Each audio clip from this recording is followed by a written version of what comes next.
Hey everybody, welcome to Jerry's Live. As always, I'm your host Amy Gardner-Dean, and we have an interesting show full of fun eye candy for you today. That's more new products at Jerry's. We had a new products episode about a month back, and there was just too much stuff to cram into one episode. So we thought it would be better actually, especially with there's brushes today. We show you how those are used, that makes way more sense, and it's more fun. So we kind of withheld those for this episode. We've got some great new frames. We have some new butcher's trays and a palette and some storage solutions for you in your studio. So we will go ahead and get started. If you are curious after seeing all this, there's something you can't live without, or you just want to learn more about the item, you're going to go to the jerrysartarama.com website. You're going to type in JL168. JL168. That is a magical keyword that when you hit enter, that will take you to the list of all these items that we've got there in one cart for you to find. You can click on the item, it'll take you to the page, and you can learn more about it that way. So, I think we might as well just get started because there's a lot of different things to see. And then we're not rushing it with some of these brushes that we've got. And Katie, if you guys have any questions as we're going along, don't hesitate to stop. That's perfectly fine. So, because it's better to catch it, I think, especially with brushes while we're there. Yes. And we have the medium out because I actually have watercolor, I've got acrylic, I've got oil, because we've got multiple brushes for that, okay? So I'm going to move my notes over so it's easier to see from the list. All right, so first we're going to talk about the Mimic Kolinsky sword liners. Now, liner brushes are a very long brush that's very thin, that's perfect for doing small lines or even signing artwork, depending on the length of the liner. A sword brush is a giant brush that's got usually a very short handled sword or striper brushes that can make a super long, thin line. It's got a large belly, so it holds lots of fluid medium. But for really practical purposes, for art, I don't think they're necessarily as user-friendly. They're great for people that do pinstriping on cars and things like that, or if you do a lot of decorative work. So with just kind of the belovedness of our Mimic Kolinsky line, we've got the Mimic Kolinsky hair, which is a synthetic Kolinsky, performs just like Kolinsky, but it's animal friendly, still has lots of body, absorbs fluid like Kolinsky, but gives you kind of that razor sharp edge for line work, for small detail like a Kolinsky. So we've got them in a sword liner. So that gives you a longer handle for the artist, which is we're used to long handles. We're not used to these little short stubby things that you can barely hold. Gives you that length of a brush, gives you the ability to kind of move your hand more in the way that you're used to, but you can get some great long lines out of it. 3 sizes, you can get them as a set. It's a 1/4 inch, a 1/2 inch, and a 3/4 inch brush. So let's see what they do, because I think that's really kind of the proof in the pudding with these brushes. We're going to use just some Turner watercolor, and I squirted it out earlier, so it might be a little dry at first. We'll use kind of the medium brush.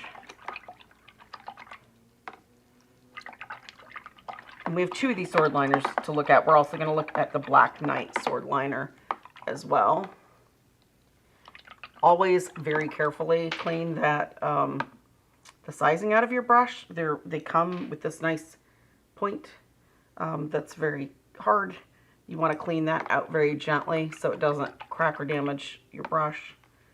Okay, so when that is full of water, instead of, being very flat, it really puffs up. I don't know if you can see that. Can you zoom in just a little, and then I'll...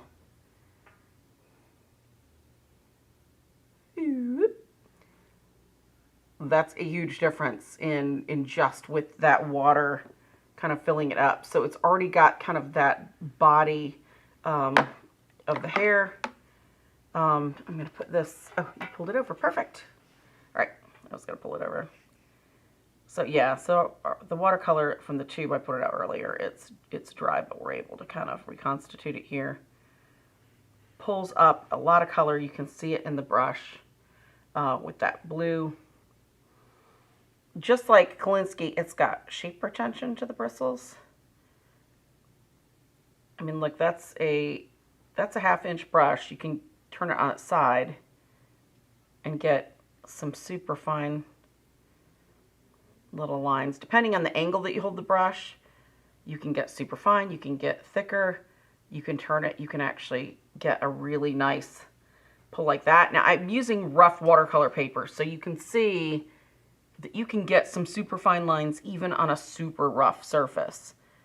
I do have a Stonehenge Aqua hot press too, so that we could see on something very smooth if there is any actual difference. And rough, if you've ever used watercolor on rough paper, your brush will kind of skip, especially if you've got a really small, thin, you know, delicate hair like this. Wow, look at that. I have a question while you're doing that. Yes. What is the difference between a sword liner and a dagger brush? Okay, dagger is kind of that smaller handle. Like a dagger's a short knife, right? Mm-hmm. Sword, long. Oh. So it's really the difference between that length is what you were talking about. The dagger is kind of that angle, right? Because the dagger isn't like a steak knife, really long and pointy. It's got kind of that curve to it. So it's silly because there was either liners or there were you know, sword brushes or the dagger brushes, and this is kind of like a combination of the three. It's like the three of them got together and we're like, so hey, best of all the worlds.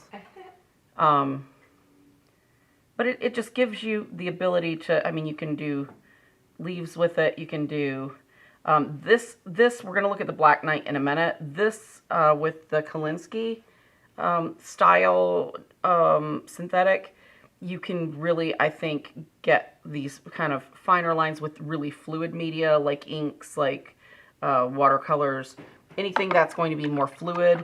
The Black Knight that we're going to look at in just a second, you can use with a little thicker media. It's the hair's a little beefier. I mean, this can manage stuff, but just you're going to lose some of your really fine, beautiful lines with a heavier media than you would with the Black Knight.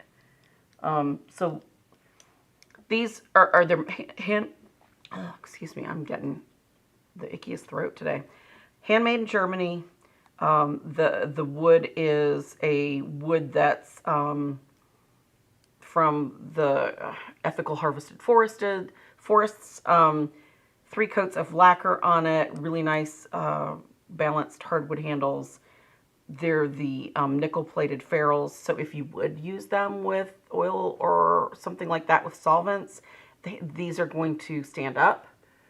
Just really, because they're a synthetic brush, always wash them out as soon as you're done, because you don't want the solvent eventually eating that synthetic hair along. Synthetics are way more durable than they were like in the 90s and early 2000s, but you still want to treat them gently because solvents will eat plastics. Okay, so very nice. If you already like the Mimic Kolinsky brushes, this is just another brush that handles with those same properties in your arsenal, that gives you some kind of additional fun, you know, things to do. So let's do this with the Black Knight now, so you can see the difference. This is what we're talking about. It's much easier to kind of, if it's something where you like these and you want one for heavier media and lighter media, light color, light media, right? It's like a easy cheat sheet thing. Again, it's got the sizing in it. Do we want to use the larger or the smaller, you think? What did you use on the last one, large? We use the medium, so we can kind of go either way. I know, right? How about we use the larger? Because then we can see, you know, what the kind of point size is.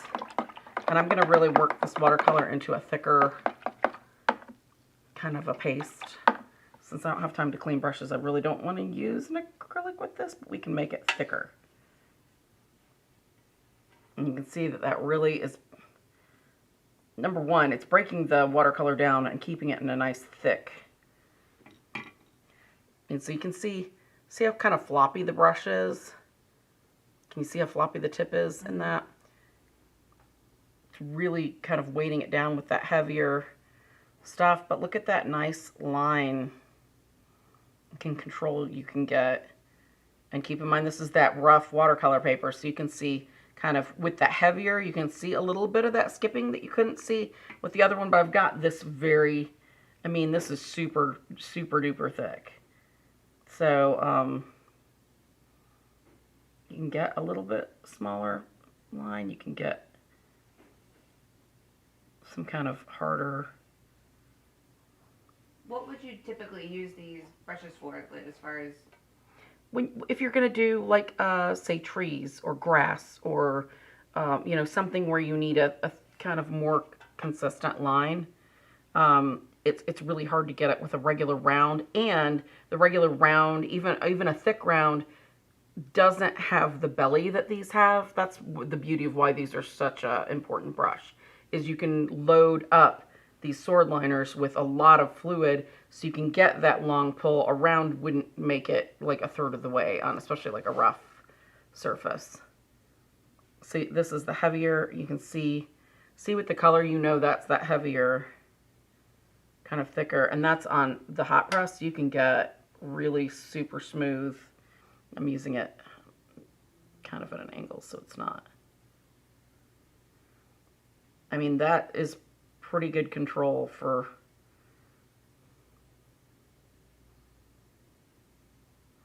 it just takes a little bit of playing with it and you can learn to control it pretty easily. I mean, I hadn't loaded that up since I did those, right? Mm-hmm. And all these lines came out of that one loading of that brush, and it's still got, starting to run out now, but that's with it being heavier watercolor. So it's thick and it's more draggy, but you got all of that color out of there. Okay, so these are slightly more stiff than those Mimic sword liners. Handle a little bit higher viscosity paint. Again, still animal friendly. Made by the same brush maker, so it's got those nickel plated ferrules. It's a matte black handle, but it's, I'm sure, probably the same wood under it. It's just a different finish design to it. And at the same sizes, the 3/4 inch, 1/2 inch, and the 1/4 inch. So kind of two different sets that can do some different things, manage some thinner and thicker media. Just give you kind of some options. Hair, whiskers, if you do animals, I mean, these would be able, that little thin one would be able to give you some really great tiny thin little lines. Decorative leaves, maybe some floral art. You know, anywhere you're going to use the lines. If I've seen some of the, like, the one stroke flower techniques with yeah, brushes like that. I mean, think of abstract. Even if you want like some long thin lines in an abstract, how are you going to do that where you're going to get it, you know, even just with a little bit of practice? I mean, and I've not practiced with these brushes. I've used them, the times we filmed, and that's pretty much it.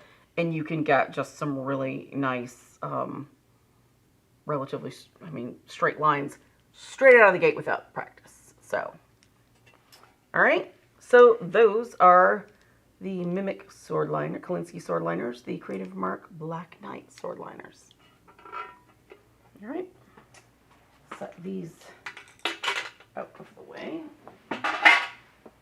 All right, so then we've got some newer brushes called Motlers.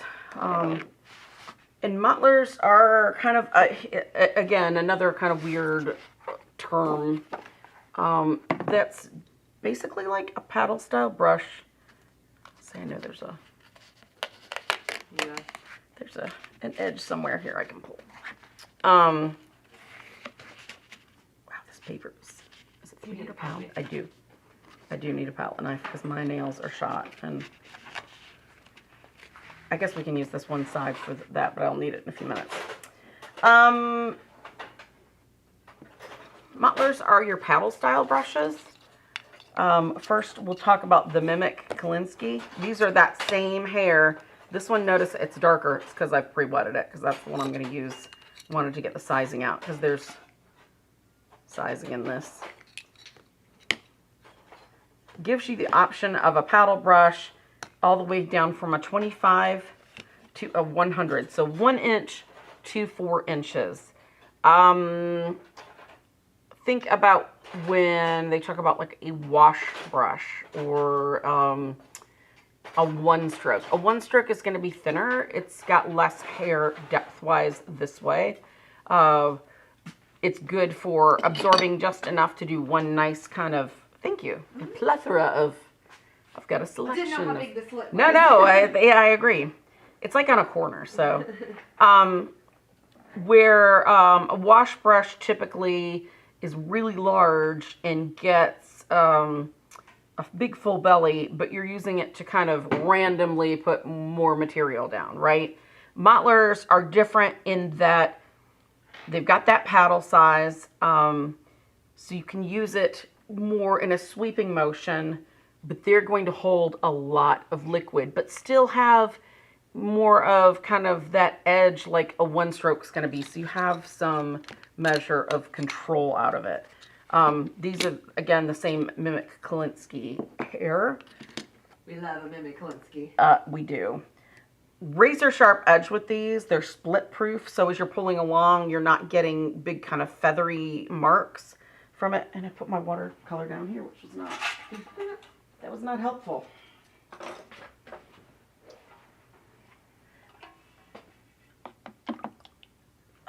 Same kind of lacquered handles and everything, and the nickel plated ferrules. Do this.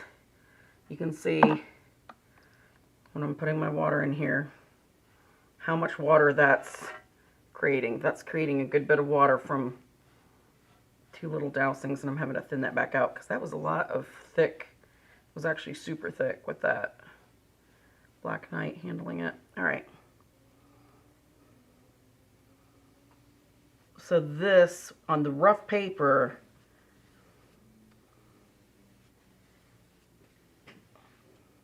is how much color and liquid you can get out of a 2.5 inch mottler.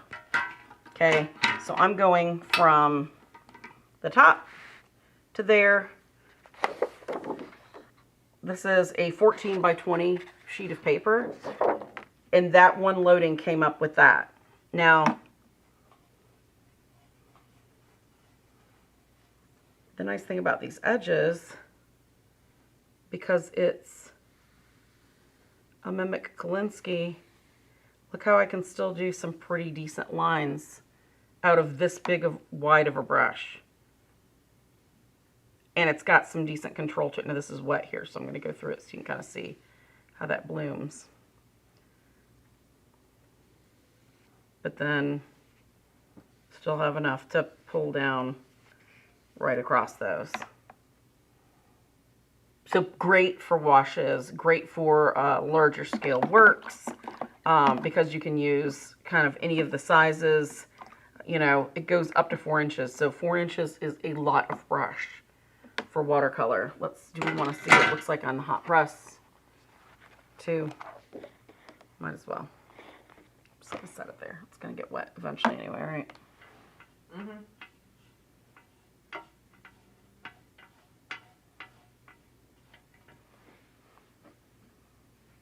Let's get more of the fluid. Okay, so see, I'm just turning that, letting that soak into my brush.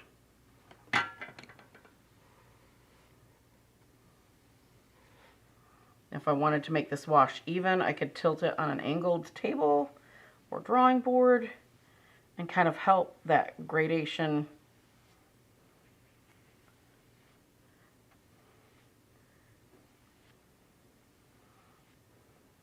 I did not do but one, and there's still fluid in this.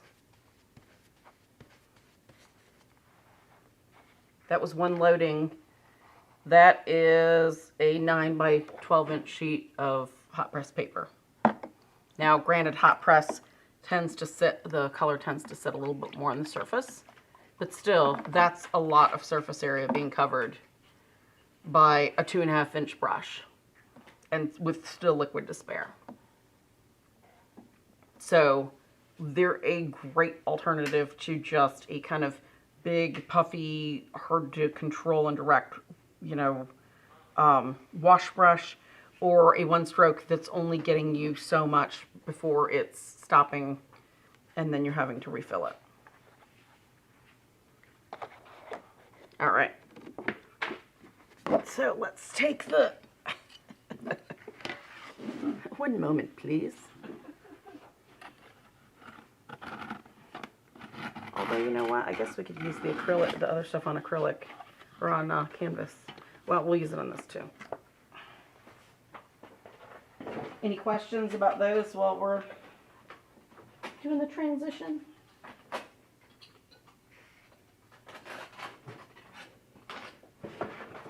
All right. I'm guessing now. Let me ask you if that was a Stonehenge sketchbook. No, it's one of this Aqua Press. It's the Aqua Hot Press. So it's actually got sizing in it for watercolor specifically. Stonehenge paper, but watercolor sizing. All right. So then we've got these beautiful brushes. That's the other reason to leave these here, because you can see these. These, if you watched the show and you've seen us use the Berlin brushes, either with acrylics, which they're basically designed to be an acrylic brush, but because they're a synthetic, they would be marvelous for water mixable oils as well, because they would clean super easily. That's something a lot of people have problems with the water mixables, is that traditional hair brush still kind of wants to hold on to that oil because the hair is more porous. These clean out much easier. Again, Motlers, which are those big paddle brush sizes, from a 1.5 inch to a 6 inch brush. So you've got the ability to do large scale works where you can cover some background area. If you do abstract, I mean, this puts a lot of paint to the surface really easily. So that's, and it's nice and thick. You can see, can you turn on the side camera? That might be the easiest to see just how massive and thick this brush is. I mean, look at all the hair that's in that brush. And it is soft, so it's going to be absorbent enough for fluid acrylics, like some inks or things like that. But it's also got enough bounce to it where it's going to be able to handle some heavier loads. So we're going to work with a little bit smaller one. So you can see, but in these handles, they're not just like a short paddle handle. They're longer than like your traditional, you know, brush, paddle brush. So they're super easy to grip, and where they've got kind of good hand space. Yes, where they've designed that hand space to be is very comfortable, especially the bigger that brush gets. Yeah. It's perfect for in your palm, you know, being able to control it. Let's do the Rebecca asked, how does the mottler compare to the Liquitex freestyle brushes, which these look similar? It is very similar. The hair, I think, on these definitely has better shape retention. Yeah. And I'm going to say that in that I've got freestyle brushes, and I use those a lot for acrylics.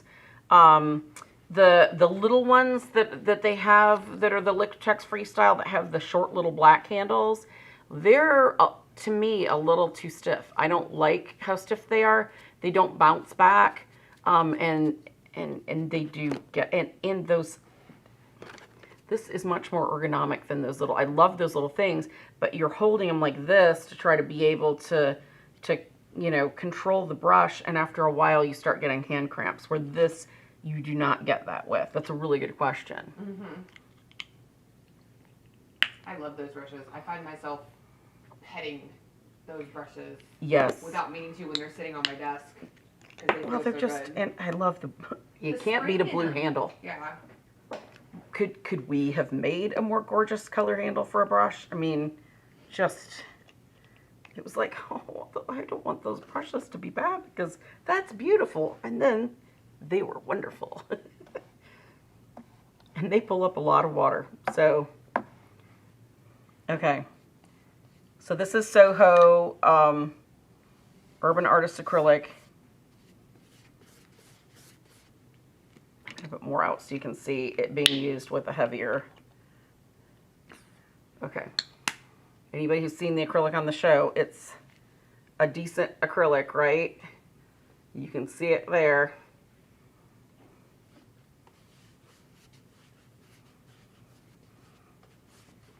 I mean, this is just a 2-inch brush, and look how quickly I've coated the surface.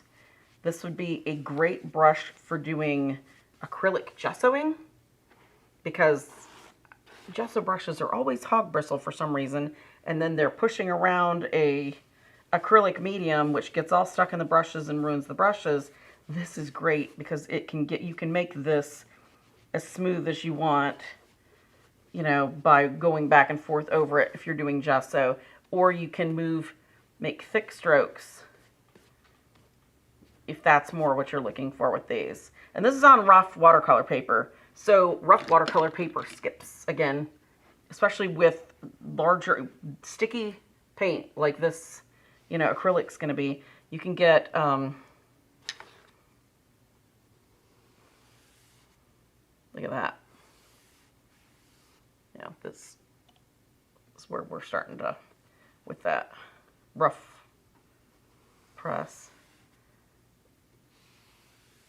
Look at that.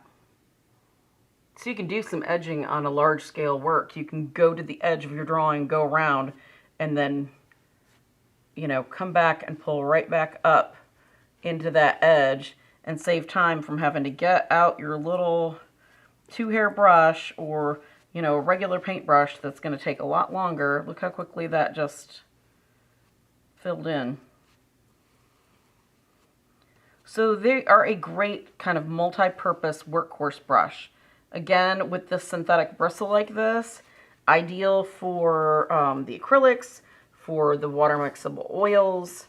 I don't think I would use them with traditional oils. Just don't, you know, I've got another one coming up for you that's got those traditional oils that's going to give you kind of some of the same properties as this, but with a little bit hardier brush that'll hold up better with solvents over time. So that's, okay, so I chose pink for a reason, because how hard is pink usually to get out of a brush? That's true. Look at the bristles. That blows my mind every time. That's the other thing. The acrylic brushes are the hardest to clean ever. And paddle brushes, it always goes up and sits on an edge. Now, granted, I did wet it down first, because you always do that with your acrylic brushes. It keeps it from drying on dry bristle. But look how easy that is to have gotten that out of a pink. So. That never happens. Nope.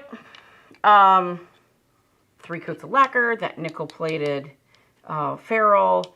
They put staples on it just to hold it in good. These are glued in, so you're not going to have brushes going everywhere with a good epoxy glue. These are still, even though they're just they're a mottler and they're more of a kind of paintbrush paddle style brush, they're hand-shaped and tied into these to get these brushes this way.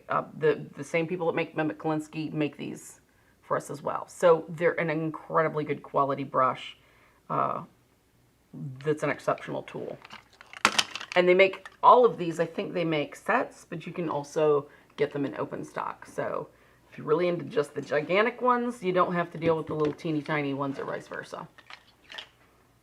But you will like the different sizes. I'm just going to say that. I love that big one. I'm not going to lie. I know. Especially if we're just sitting there going. We did full on rainbows with it. Oh, yeah. That was, yeah. So, and that's on, is it on Instagram? It's on Instagram, yeah. Okay. And it was it in March? June. Or June? Okay. they did colors on the paper, loaded the brush so it's in all the things. Nice, clean, really beautiful rainbow. It was very satisfying to watch. Craziness. But it does such a nice job. So, those are the Berlin Mottlers. Now I'm just gonna take this and put this aside because we're gonna use oils next. I love that pink color too. Not a big pink person. That color is just really juicy. All right. That's a good word for it. It's juicy. All right. So I've got canvas. And these next ones, they're made by the same company as well. Brush makers. This is where it gets interesting. So the Bond Bristle Mottlers are made out of very high quality boar bristle and a very interesting proprietary synthetic.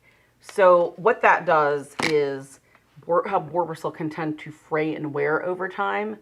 It makes these much stronger. It makes the shape retention, even if you're using them to really scrub at a surface, stay much more just even and beautiful for much longer than if it was just a regular boar bristle. Again, can you show it to the side? It's got lots of really pretty full hair. You would never know that there's synthetic in this. It feels just like bristle. It's really, really nice. This is a size 6, so think about the amount of paint you're going to be able to pull with a brush like this in a larger scale work. And again, you can see that's a nice, ergonomic grip to that size. And then they get progressively smaller with the smaller ones where you don't need as crazy hoss of a grip. So that was a 6-inch all the way down to a teeny tiny little 1.5. It's a tiny little baby, which sometimes people are like, well, but why would I need that? It's still got look at the snap to that. You can hear it.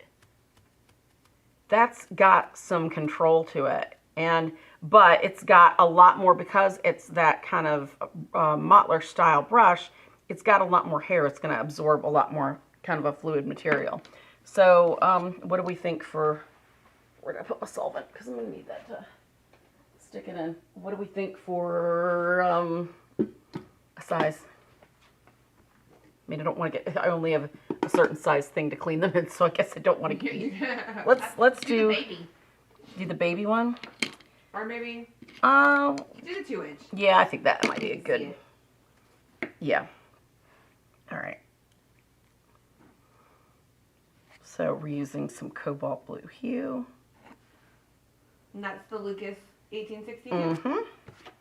This is actually a good time. Somebody a second ago, I missed it, but she was asking about painting oils on the paper.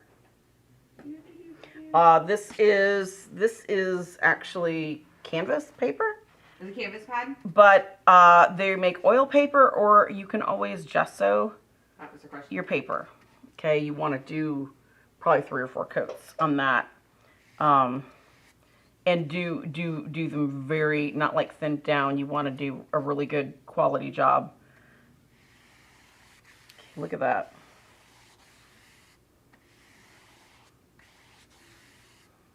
Look how nice and even that makes that stroke. A little bit more. Some of the Chelsea Classical Studios.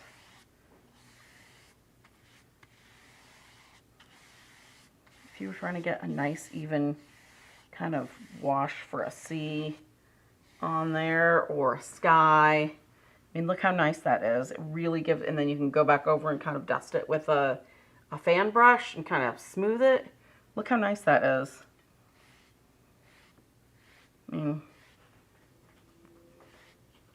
But here's a big glob of the paint. You can also, it can handle it at a much thicker application just straight out of the tube as well. You don't have to thin it for that brush to still be able to control the paint. Let's just put it right on the bristles so you can see.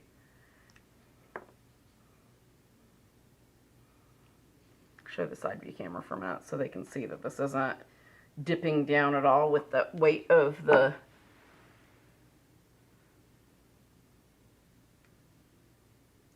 focus. Ta-da! It does not want to do it. Let's see if we come towards the middle of the screen. there we go. So see how thick that is? It's not falling off. Staying on there. All right, and then you can see I'm going to put it right here. Right out of the tube, but look how nice you can kind of smooth that out and get a good application.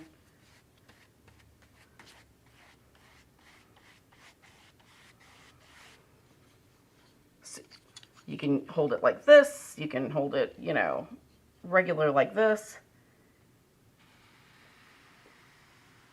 Still can get a pretty respectable line out of that, even as a bristle brush that's designed to be more kind of flared and open to be able to hold all that extra material. But look at how, I mean, I can still get a pretty consistent line out of it. So these are called the Bond Bristle Mottler. A beautiful thing about this as a partial synthetic. I picked a staining color because most of these blues are highly staining.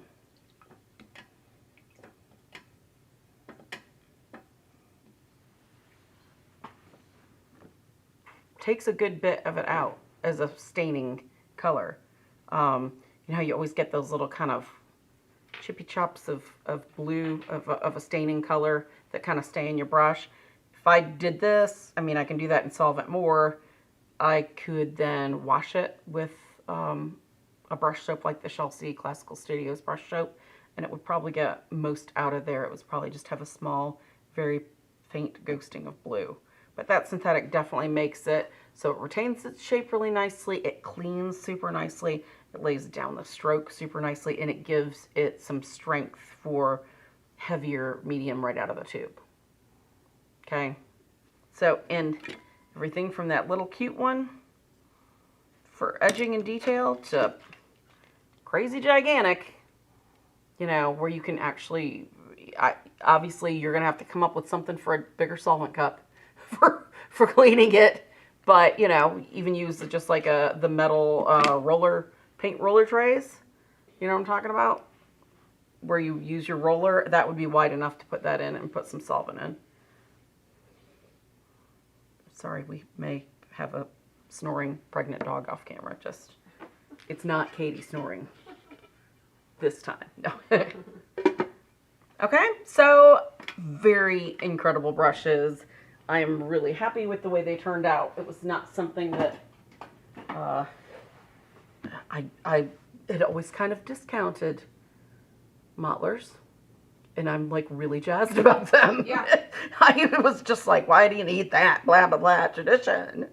No, you do, because it saves just a ton of time. Yeah. And sanity. I find them very comfortable to use too. I was actually surprised how comfortable they were. It's amazing how many are in my studio that get used before regular brushes now. Two questions before you hop on. You were using the Chelsea? Yes. Solvent? Yes, the brush cleaner. The brush cleaner. Yes. And what canvas pad are you using? What pad? Canvas pad are you using? I believe it is Paramount. Yes. Paramount. Just regular canvas pad. I mean, if this one on the smooth, in canvas pads, I feel like I always fight regardless of what the quality is of the canvas pad. Imagine how nicely it would go down on a stretched canvas, right?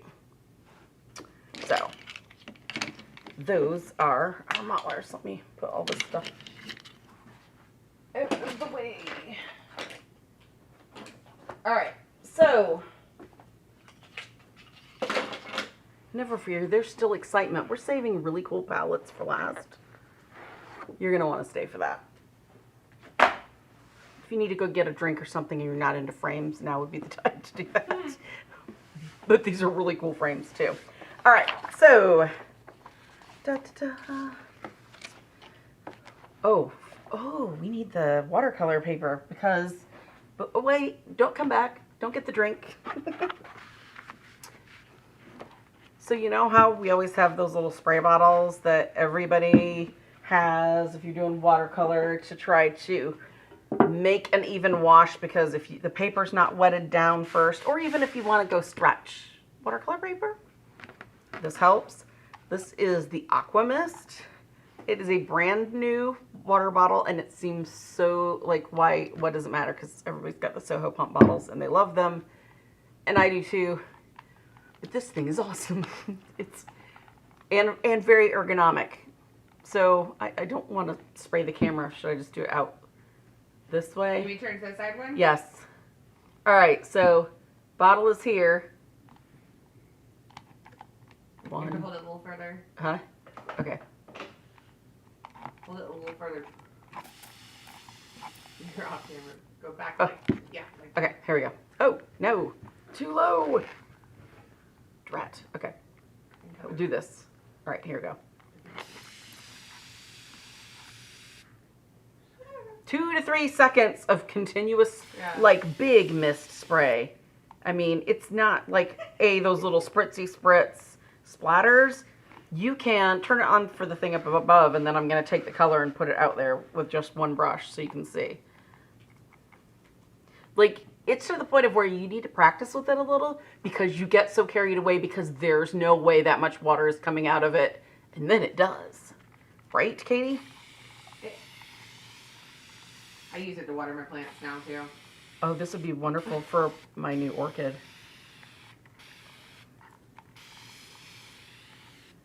It's a very comfortable trigger. It's made out of, what's the plastic for it? Because it's XL40 PET plastic. So it's super durable, environmentally friendly. You can bang and bump and bounce, and you can be an Amy, and you're not going to kill it. The sound is really gratifying. It's so satisfying. Too. All right, so I'm just going to do this and get some of the dry paint on here, right? Dry paint. Because that wetted the whole surface down. And I'd already blotted the water out, so this is all just water. And this is the back side of the first piece that we used. This was all the water that I just misted on there. Goes completely off the page. Extra to spare. Rough paper, right? So look at how even that is with the rough watercolor paper because of that spray bottle. 0.3 millimeter diameter spray, fine mist, literally 2 to 3 seconds per pull. So you might need to count because you're going to be like, stop! Imagine you acrylic painters that if you've been in one of my classes before and I'm constantly yelling, spritz, you can just go, yep, done. Super easy, super fine, so it's not those big blobs. Great product that's lots of fun. A 300 millimeter or milliliter reservoir, so you can put a lot of water in it. It goes a long way, right?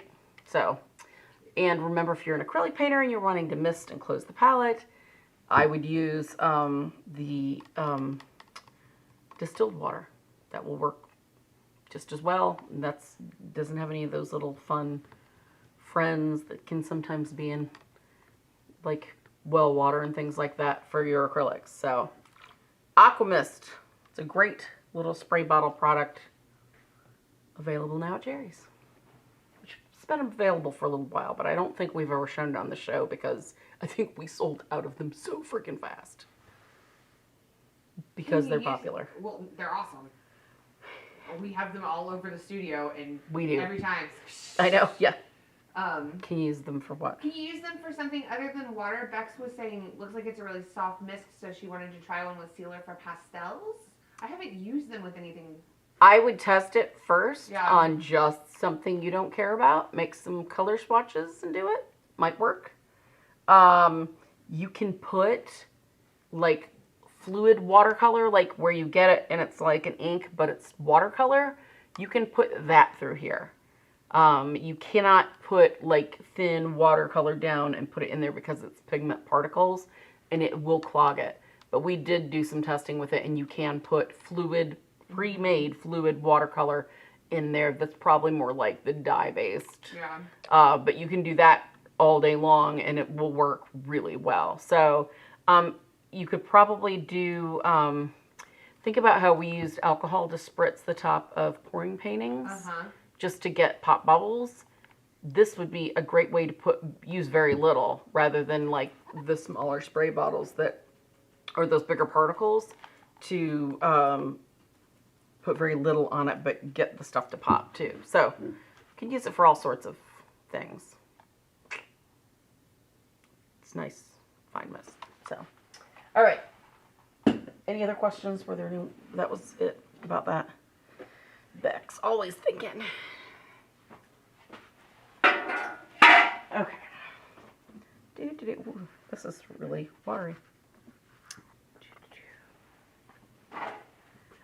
Okay, so we've got a new collection of frames. If you're familiar with our plein air style frames that can be gold, silver, black, white. They're those really nice 3-inch widths that look like the old style frames you see on like the Monet haystacks in a museum or something like that. We are adding to that collection. It's called Museum Collection Frames, but there is a Museum Arte collection, a Distill, Nouveau, and a Gothic collection.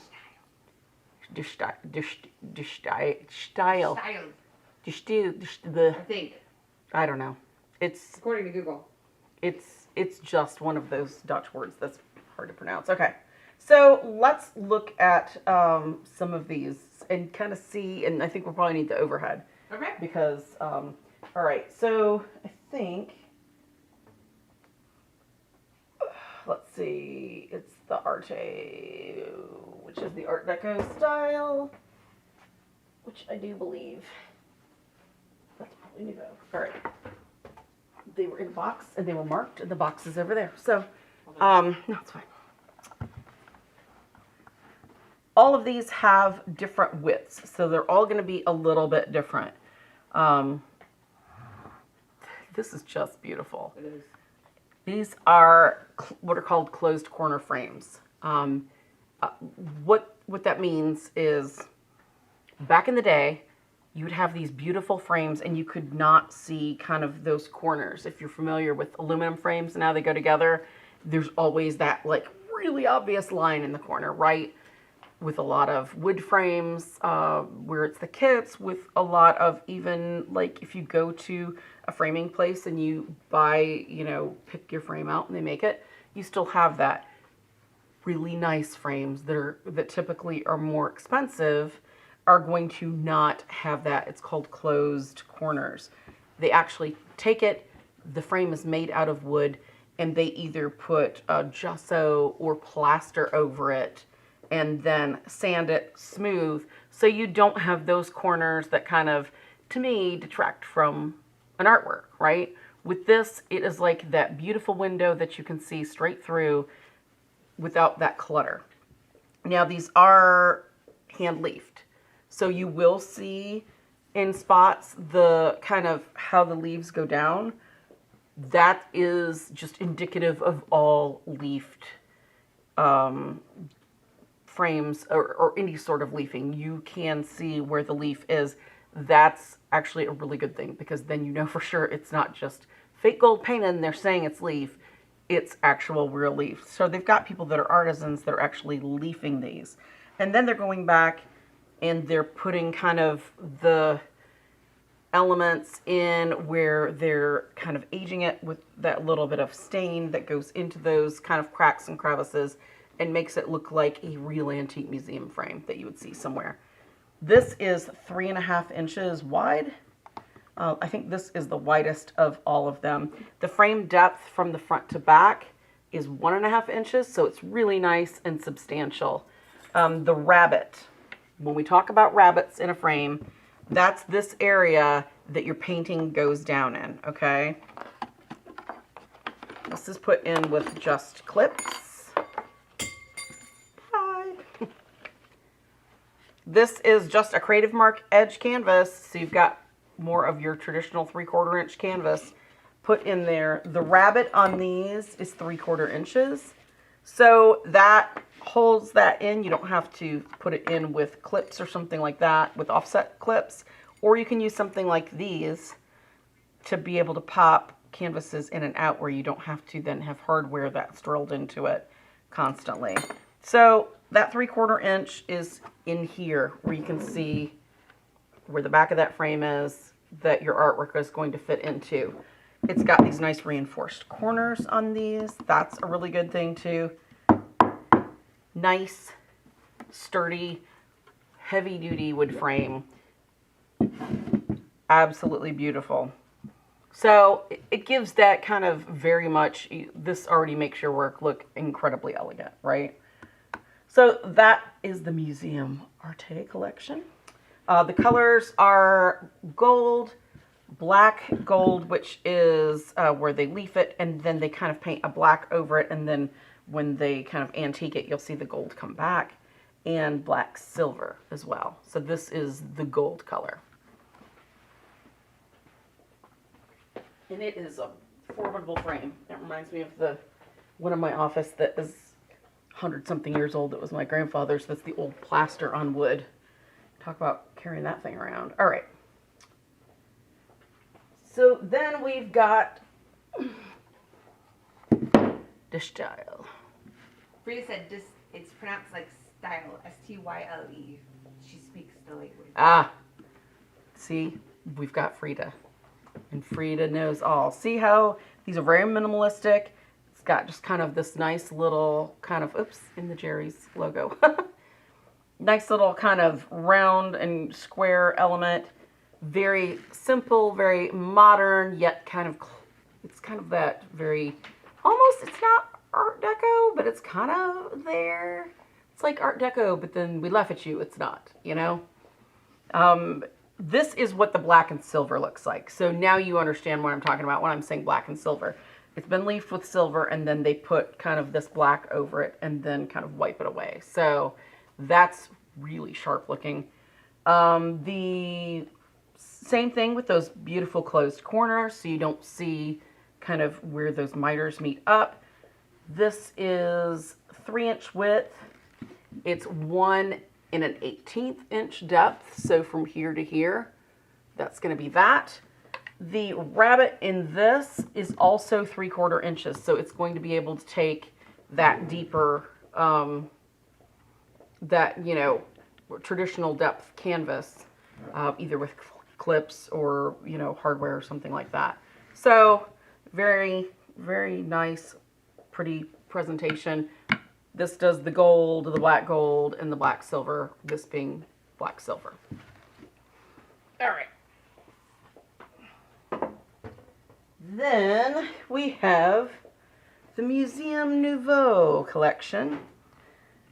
This is kind of that, this is very much kind of the, sorry, she's drank her water, and I think she's wishing there was more water in there. That kind of really classic element, like that you get from Gustav Klimt, kind of that feel to it, with these really pretty little decorations in the corners. Can you zoom in on, well, do it to the side, because I think we'll be able to see that. Oh yeah, look at that. Should we show that corner of the style ones too? Because we couldn't really see it. It was harder to see it black and silver. All right. Didn't think about it earlier. See how pretty that is? Very nice. This is definitely, I just love that. Gotta show it again because I love it. Isn't that pretty? This is the gold. They do the black gold and black silver with this as well. You notice that this is not as thick as those other ones, as substantial. It's a little kind of more slender and elegant, which I think is very typical of the Nouveau movement. Everything is much slimmer.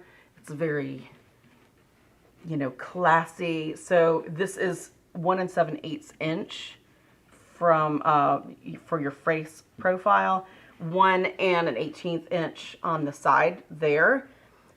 This is a 9/16 inch rabbit to it. So you may have to use some hardware to put your work in there. Now, obviously, you're probably thinking these are not something that's going to work with my museum depth canvases, and they're not. It's going to stick out too far. This is the type of work where the frame provides that kind of the heavier, you know, look to it, the profile depth. Not those kind of, you know, but I mean, I think if you're painting on museum canvas, you're doing it so you can paint the edges and probably leave it and not frame it. So that's something that you need to think about if you're wanting to order these frames. Make sure that you are working on either panels. Panels would work in these perfect because you can put in offset clips and put panels in it. You can put, you know, paper with mats and things like that and foam backing in it. It's just with a stretched canvas or a panel, you're going to have to remember it needs to be thinner. It can be slightly deeper than this, but you don't want it to stick out too much because then that is going to, you know, offset the profile and you'll be able to see it kind of from the side, and nobody wants that. So, all right. I love the what is on the website for this. This is the Gothic. Okay, it's smaller, so look how pretty that is. Doesn't that just look like there should be like some portrait of Mary Magdalene or something in it? It's very, yeah. Look at the little kind of, it looks like some of the little kind of religious symbols. This. When you look at it, I think Gothic before I realized that that was what the name was going to be. It's got really nice carving kind of on the edge. This is 2-inch wide frame face, but it's kind of carved too, you know, slightly off, so it gives kind of that relic look to it. 1 1/8 inch deep, kind of like some of these other ones. 7/16 inch rabbit. So this is one of the this is the shallowest, I believe, of all the ones that we've looked at. But that's just a beautiful frame. They show what looks like a religious objet in it, and it's very fitting for the artwork that they've got on the website. So this one just comes in gold black, and this is the gold black. So it's really got that kind of dark staining that makes it look very old. Like it's kind of gold and it's been kind of aged over the years. So, but again, all these, they're hand gilded. They're, I mean, have those closed corners. You would never, I mean, with these little carvings in it, you just, I mean, that just looks. It's beautiful. Yes. Somebody, before we move on from the frames. Yes. Let's see. Somebody on YouTube asked, can you use those clips with any kind of frames, the offset clips and? It needs to be frames like that are for stretched canvas. It's not going to work in, I think they have to be wood so that it sticks in it and holds, because it kind of pushes in. They're very sharp. I'm pretty sure it has to be wood or some sort of a frame that's got a little bit of give to it so you can kind of push it in and then pop it down. So I think they're called bar clips, right? Is that what the name of them are? So there'll be it on our website. If you search on the search box, put bar clips, that should take you to the page that I'm not sure if these are that brand, if these came with the frames just or so that we could do photos, but that the bar clips page will explain to you how those work. They're very mystical. I've always been afraid of them because every time I've ever used them, I've stabbed myself. And after the third time, I was like, bleeding when I'm framing is not an option. But if you've met me, you're not surprised. It's just me. It's not the bark lips. Right, Katie? It's everything. If somebody can stab themselves with, I think one time I gave myself like a deep slice cut with a palette knife, which is another reason why I'm always a little reluctant to use them. All right. There's a pencil sharpener incident. Yeah, there was. I forgot about that. Jeez. Yep. Now you know. All right. So, some new pads that we've got. Let me just get all this stuff over here.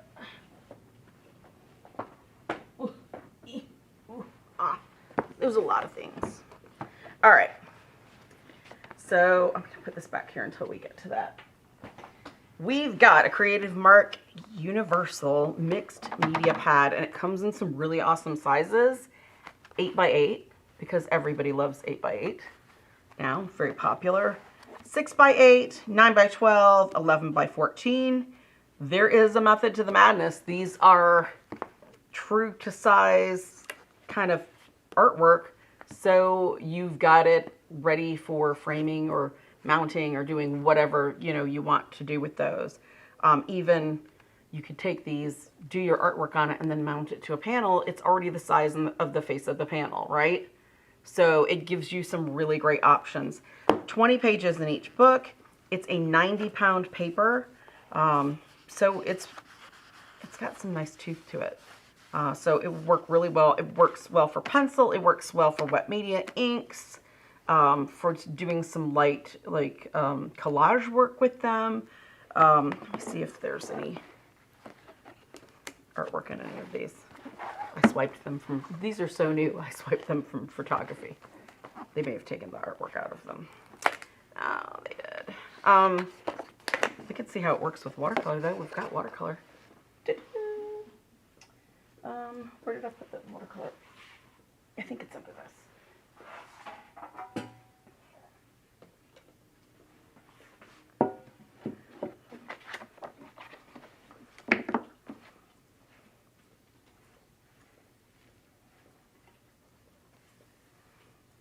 Oh, it takes water really nice. Really nicely. So that absorbs actually really well for what a mixed media paper does. It's already pulling the water in.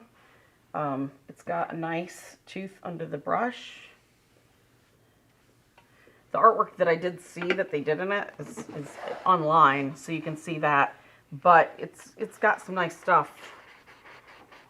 And really, if you wanted to mount this to something, it's perfect because the texture is on both sides. So it would be able to grab and stick really nicely. They're have a pretty decent hardbound back, and they're tape bound, so they can be removed really easily. So that's the Universal Mixed Media pads that we've come out with. I'm gonna go quicker because we're getting near the end, but we have something really cool that you need to see. Really quickly, we've got some black paper pads because that's the new in thing. Bex wanted to know what the finish was on that paper. Is it smooth? Is it? It's got just a little bit of tooth. It's a very soft tooth. Not quite felty feeling, but it's not like rough either. It would work well for gluing things to it because it's got a little bit of texture that will grab with an acrylic medium to do the gluing to it. And the back has it too, because that's what I'm always concerned about, is one side might have a nice texture, the other side might be super slick, and you want a little bit of texture when you're doing collage work. So, and it's 90-pound paper, so it's not a lightweight. All right, so this Midnight Black comes in a spiral pound, a little bit of flex to it notebook, 50 sheets, so that's a lot of paper, 80 pounds. It's 9x12. It does have a perforation, so it makes it true 9x12 once you remove it on the perforation, which not everybody thinks about when they're making a pad. So just so you know, that's really awesome. This is just some colored pencil and gold marker, but look. Woo! So pretty. That's, I think, Posca pens used. Nice and bright. How cool is that? Some gouache, acrylic gouache, some more pens. I mean, anything that's opaque on this is going to really pop.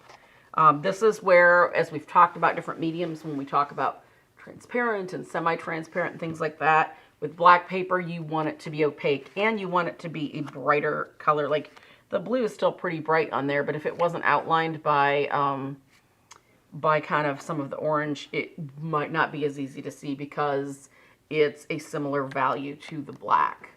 So if you're looking for some decent black paper, this is 80 pounds, so it's a relatively decent thickness. I mean, this looks like a pretty heavy marker application, and it's got just a slight bit of buckle, but that's a really large area for a lot of wet to go, you know? So it's very, very nice. I like the feel of the paper. It's smooth with not as much tooth, but it's a super, super black matte paper. So that's the Midnight Black Opaque Media Pad. Now we've got the Soho open bound sketch pads, and we did not find the gray anywhere in photography, so I'm not sure where it went. But so there's regular white. There is a craft paper. When we talk about an open binding, it means that there's not anything over that, okay? It's sewn right into the edge. The reason an open binding is important because it looks like you did not finish it. What the heck? So you can do this with a 120-page book. It lays absolutely perfectly flat. So now that looks like one piece. This is ideal for people that do journaling. If you've guys seen any of Ophelia's work, she sometimes will use these open bound books like this. Lays nice and flat so that you can continue that artwork on. This is with colored pencil, and it looks like some gold gel pen and white gel pen. Stands up to that really, really nicely. Actually looks like some colored pencil too. And just some regular pencil, and then the gray paper is that really pretty kind of felted gray. This is 65 pounds, so it is no shrinking violet of paper. It's got some nice kind of thickness to it. It feels like about the same texture as the Stonehenge does. The Stonehenge craft paper, but it's got a much happier price point because the Stonehenge paper is cotton, so which you do not need if you're doing journaling and things like that. That's overkill. That's for finished, you know, fancy artwork. So this is for being the perfect size to fit in your backpack or your purse and to take it places and do a whole lot of work in. So that's the Soho Urban Artist open bound sketch pads. 120 sheets in each, virtually all light media and light multimedia work. The chunky. All right, so we'll talk about the storage things, and then we'll do the palettes last because those are swanky. They're cool. I mean, the storage things are nice too. Okay, so these are the Creative Mark 3 and 4 drawer wood storage boxes. There's two here. I've got them stacked. They have this cool little nub. Woo! That's because there's nothing in it, and I tilted it way too far. Cool little nub on the top. As long as we've got this open, though, we can talk about what is inside these. All right. So, can you pull it out to the top? So there's dividers in these. It's got foam to just prevent things from, you know, getting scraped and scratched on the bottom. Got great little dividers that you can take in and out, so you can make custom widths for your drawers. You know, if you've got a 120 count set of colored pencils and you want to put it in a couple different drawers, you may want to pull those out. You may love it. It may keep your eraser separate from everything else. There's 3 drawers and 4 drawers, so you can get them in any, you know, size denominations. nice oiled hardwood birch. Got your, you see that? Nice little kind of tongue and groove joinery, so it's super durable. But it holds a lot of stuff. And I'm going to open the drawers of this one so you can see how much can go in that. And there's still tons of space. So this would be perfect for pastels when they start getting small and there's little kind of different pieces. You can organize it. They pull out so that you can put it flat across your workspace while you're working and then go back and put it where you store it. Pencils of any length that's like a standard length will fit in there. Even the thicker ones, I think, in the next drawer. Tons of erasers, X-Acto knives, even the ink containers for technical pens will fit in here. Even these are super thick, chunky oil pastels. Those will fit in that depth. So you can fit all sorts of different supplies in here. It's just kind of whatever, because let's face it, cardboard boxes for supplies only last for so long. They're great in that they make the products cheaper instead of having to buy something with a tin or, you know, a fancier box. But even those, like the plastic inserts, can fail and things like that. This is a very safe way of keeping your stuff where you're not going to have problems with it getting damaged. It can either be stacked like that straight, or it can be offset, so you can kind of have it where your drawers are. Oh, sorry. There we go. 3 drawers, 4 drawers, kind of whatever works best for you in your studio. Again, it's oiled. It's nice furniture grade birch. So it's classy looking too. It's not just those cardboard boxes stacked everywhere, right? So those are the Creative Mark 3 and 4 drawer wood storage boxes. All right. If anybody has any questions about those, they can hit it while we hold them, and we'll do it at the end since we're kind of running over. All right. So right-handers rejoice because us left-handers don't get to enjoy this product, which is very sad. And I hope you feel lucky. This is the Capoletto Counterbalance Palette. Look how, talk about some big, beautiful mixing space. Super lightweight. This is made out of oiled Aqua wood. It's handmade in Italy. It's only 1.76 pounds. And it's 1/8 inch thick, other than this key little counterweight that's on the bottom of here, which seems like that's the dumbest thing in the world and doesn't make any sense until you put it on your hand, and then you can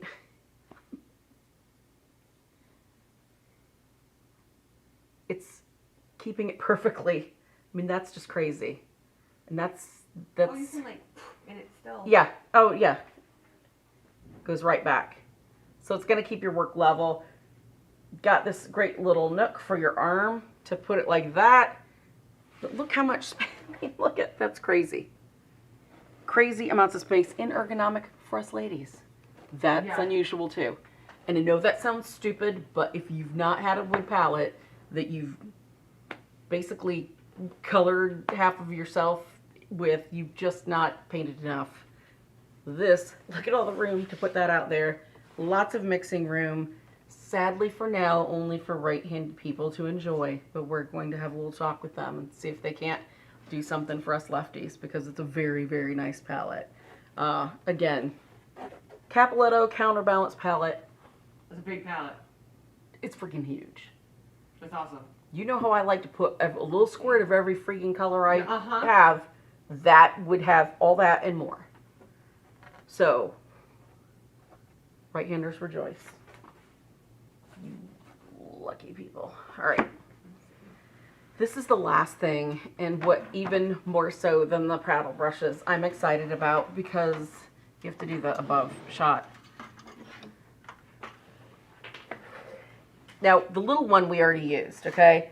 These are butcher's trays.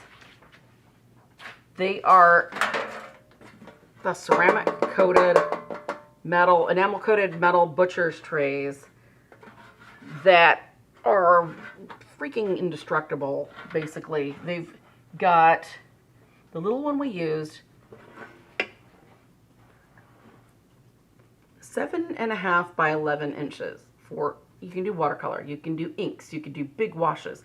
Imagine using these paddle brushes if you were working on a giant piece of watercolor paper on the floor, and what a wash size you could make in this pan for a whole color wash, right? Before you even start, rather than trying to put it in little plastic cups or something like that. Next size, 11 by 15. Then 13 by 17. Look how big this is. You can hide Amy behind it, which is no easy feat. And then the jumbo. And I would want like 5 of these, but I only need 1. 17 by 24. What the what? Did they make this? I've dreamt of a palette like this my whole life, and now they make it. How cool is that? Creative Mark enameled butcher tray palettes. Triple coated enamel metal, will not stain or bead, easy to clean, 1-inch depth. The colors clearly pop on the white enamel. I think we've proven that with the little tiny baby one and the big giant one. Works for all paint mediums.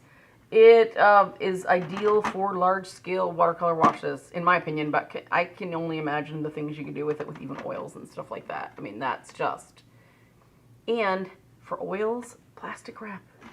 Could go right over the top. Acrylics, plastic wrap right over the top. You have to get a big piece of plastic wrap, but it would work, you know, to keep in that moisture. So that is what we're ending it on, because that to me is incredible, and I'm just love these. For real, I love those. So, questions about the last products we did? Any questions? While I sit over here and stew about the non-left-handed palette. Or the, I guess, yeah, that. One day. Who needs a non-left-handed palette when you can put this on your tabouret right next to your painting, right? Are there any other questions? Is everybody all good? I'm looking. So lots of cool stuff. And I purposefully didn't want a picture of this cool stuff after the last one, because I wanted people to be excited to tune in. Because that would have given it away with all those cool brushes. And these. That was the tour de force at the end. All right. So next week we are doing Creative Mark sculpture supplies. Jerry's carries a vast number of sculpture supplies, strangely enough. But a lot of them are our own house products, and we've added some new things that are new, some armatures and things like that a lot of people are always kind of curious about, but they don't really understand how they work and might be interested in if they knew that sculpture was not as difficult as they thought. So we're going to go over some of those supplies and what they're for and how you use them next week. The week after that, we're going to be doing a paint along watercolor class, and I'm putting a kit together with that. And it's like a cool landscape pad that Fabriano Studio has now that's like long, like it's a panoramic style thing. So we're going to do immediate painting and try a landscape together. Who knows how that will work, but it will be fun. So, and then after that, for a couple weeks, we're going to do part 1 and 2 of a guided oil painting class where we're going to put some of this color theory to work that we've been doing lately. And with the hot and cool mixing colors, and see how well everybody's been catching on. So those things are upcoming. Now, for the moment everybody's been waiting for, we had basically the planes, trains, automobiles, cars, trucks, things that go, Need for Speed, etc. ad infinitum, just things that go fast or give the illusion of it, or etc. So, and these are in, yes, they're back. Okay. So this is just, I think it's pastel, and I would love to know how big this is. We need to make a spot where people can say how big it is, you know? Jane Renwick of Head of Westport, Massachusetts. Is that in the...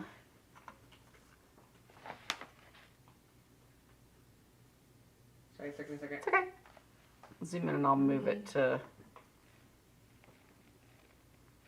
I just love the colors in this and how it's very obviously like nighttime driving. That just looks like nighttime driving. Like traffic jam nighttime driving, doesn't it? Love the motion of the car kind of speeding past and the brake lights and the glow of the headlights. It's just really awesome. So Jane Renwick, you get a Jerry's gift card. That was third place. Yes. Oh, no. That was third place. I know that should have been... Oh, I'm sorry, wow, okay. Yeah, I looked at the bottom. Sorry. Jane, just wait. You're coming. Sorry to attribute that to you. That was Cameron Hampton of Millen, Georgia. And it was wonderful, Cameron. Love to know what the size of it is. This is... I'm trying to fit it in there. Nouveau? Yes. This is fantastic. This is like a fantastic, like, when you do a really, like, in the middle composition, you have to know your stuff. And this is, like, so bold. And so to be able to get this on here and for this to work with this composition is amazing. And the color is great. And I just love the train and just the kind of the dusty smoke. It works so nicely. And I know that this on the page, it is not as crystal clear as it is online. But it's a beautiful work. And that is Rocky Barrick of Arlington, Washington. Arlington. It's not R. Oh. Okay. It didn't, there's not a RE. There's not a Airtail. Yeah, that's okay. He's from Washington. Let's go with that. Very nice work. Excellent composition. And okay, so complementary color scheme. It's muted, but it's there. Just all around very nice. Jane, we're back to you. Sorry about that. I could not decide between the two. So when in doubt, go with the cool pink antique car. This is, you've got to blow up and look at the colors on this. There's violets in the... Oh. What? Rocky's watching. Oh, congratulations. Golden on 24 by 36 clayboard. Dang, that's not small. Very impressive. It's great. I love it. Love it. Dynamic cropping. So here we're talking about two people that, all of those people, great composition, yes. Great color theory, great, just very nice dynamic cropping. This is kind of like a little bit of a split complementary going on. Red, violet, blue, violet, green, right? So congratulations. That's Jane Renwick. And she had a teal one that was gorgeous as well. So great job, guys. Next week's challenge. I don't even, from some of the things that we've gotten before, yeah, I'm almost afraid to say this because we get some weird things that are not submitted under what the actual contest criteria is. So I can only imagine the birds and the bees. So think your tiny winged friends. Okay, yes. Yes, like real birds and bees, yes. Not the euphemistic birds and bees. We don't want to make Will blush too much, although it would be fun and we would make fun of it. I might submit one this time. Yeah. All right. Well, thanks, guys, for tuning in. Again, we're doing sculpture next week. So bring all of your questions and just kind of relax and have fun and watch that. And take care of yourselves. See you soon.